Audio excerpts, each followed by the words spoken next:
Hello students. Hello.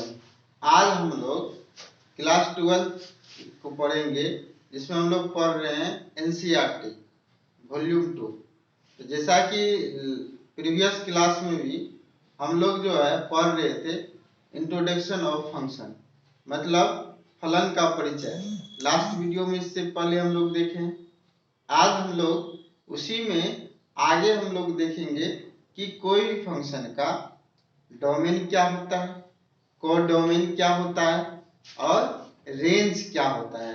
इस चीज को हम लोग बारी बारी से समझेंगे। जैसा कि बच्चों यहाँ पे लिखा हुआ है आपको, जैसे यह चैप्टर का नाम हो गया संबंध एवं फलन, इंग्लिश में इसको बोलते हैं रिलेशन एंड फंक्शन। तो domain, codomain and range of real valued function. कोई भी रियल वैल्यूड फंक्शन जो है उसका डोमेन क्या होता है, कोडोमेन क्या होता है, रेंज क्या होता है, इस चीज को हम लोग बारी बारी से समझेंगे। बच्चों यह समझना बहुत आसान है, हम आपको बताएंगे, आपको बहुत अच्छे से समझ में आएगा, कहीं कोई दिक्कत नहीं होगा। थोड़ा सा घर पे भी इसको पढ़ लीजिएगा, पूरा समझ में आ जाएगा। तो बच्चों आज हम लोग देख रहे हैं यहाँ पे domain, codomain and range of real valued function. मतलब डोमेन, कोडोमेन एवं रेंज को देखेंगे। जैसा कि यहाँ पे दो सेट दिया हुआ है, सेट ए और सेट बी। सेट ए का अवयव है 1 2 3 4, सेट बी का अवयव है A B C D E, A to B में फंक्शन है। तो अब यहाँ पे हम लोगों को निकालना है डोमेन, कोडोमेन और रेंज। तो बच्चों यह बहुत आसान है। डोमेन क्या होता है, कोडोमेन क्या होता है, रेंज क्या होता है, इसको देखिए आपको तुरंत समझ में आ जाएगा।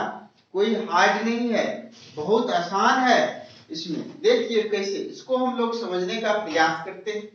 जैसे सेट ए का जितना भी अवयव होगा, सेट ए का जितना भी अवयव होगा, सेट ए का जितना भी एलिमेंट होगा वो क्या कहलाएगा, डोमेन कहलाएगा। समझे? सेट बी का जितना एलिमेंट होगा वो क्या कहलाएगा, कोडोमेन कहलाएगा। सेट बी का जितना एलिमेंट होगा वो क्या कहलाएगा, कोडोमेन कहलाएगा। तो सेट बी का अवयव क्या है, ए बी सी डी, तो इसको लिख दिए ए बी सी डी।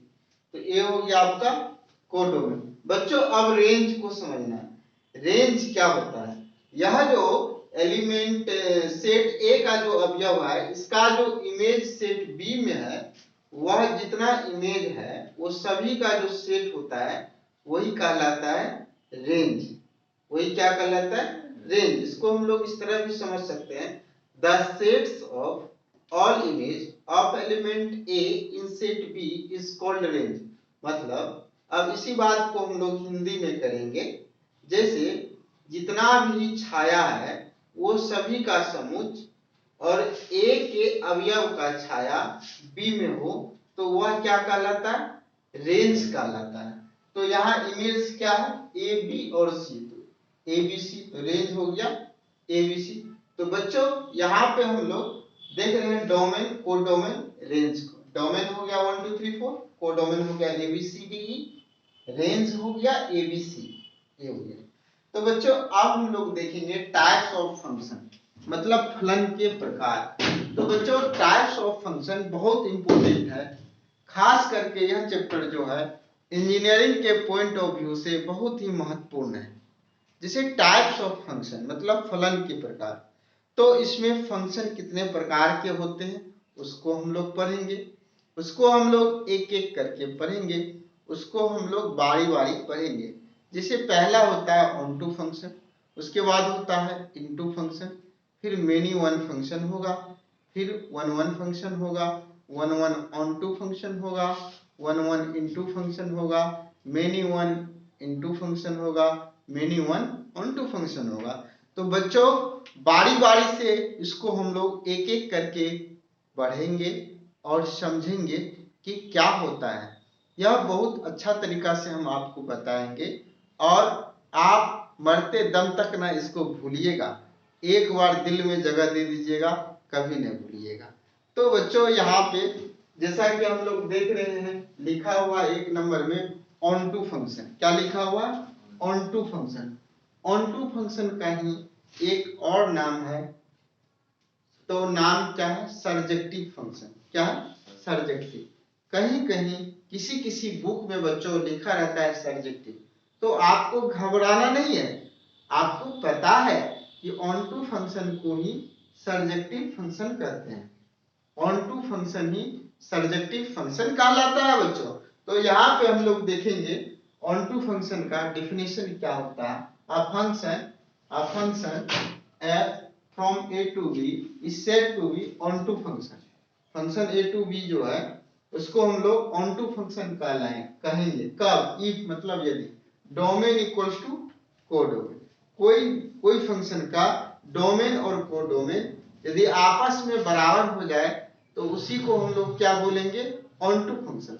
तो यहाँ पे एग्जांपल ले लीजिए, जैसे 1 2 3 या 3 2 1 a to b में फंक्शन है, तो डोमेन हो गया 1 2 3 और कोडोमेन हो गया 3 2 1, तो दोनों इक्वल है, तो ए हो गया ऑन टू फंक्शन। बच्चों हम लोग डोमेन को ऐसे भी लिख सकते हैं, capital D F suffix x F, ये मतलब ए फंक्शन का डोमेन हो गया, ए कैपिटल सी एफ दिए तो ये फंक्शन का कोडोमेन हो गया, इस तरह से लिख सकते हैं। तो डोमेन और कोडोमेन इक्वल है, तो ये कौन सा फंक्शन हो गया?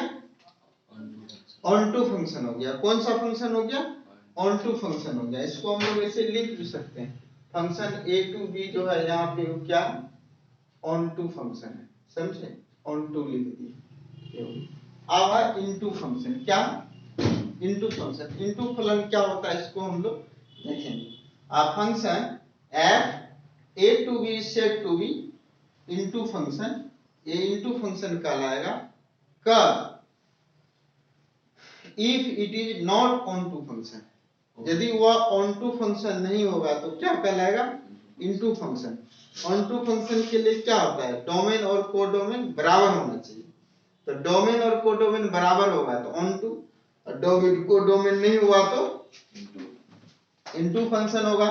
तो इसको डिफिनेशन में हम लोग लिखते हैं, जैसे ये function f a to b is said to be into function if it is not on to function, यदि वह on to function नहीं होगा तो क्या कहलाएगा? into function कहलाएगा। जैसे एग्जांपल लिए 1 2 3 1 2 3, यहाँ पे हो गया 1 2 3 4, तो 1 का इमेज 3 हो गया, 2 का इमेज 1, 3 का इमेज 2, तो डोमेन क्या हो गया? 1 2 3, कोडोमेन क्या हो गया? 1 2 3 4, तो इक्वल है? नहीं है, ये क्या हो गया? इनटू फंक्शन हो गया। आज के लिए इतना ही रखिए, कि आगे नेक्स्ट वीडियो में देखेंगे। तब तक के लिए धन्यवाद।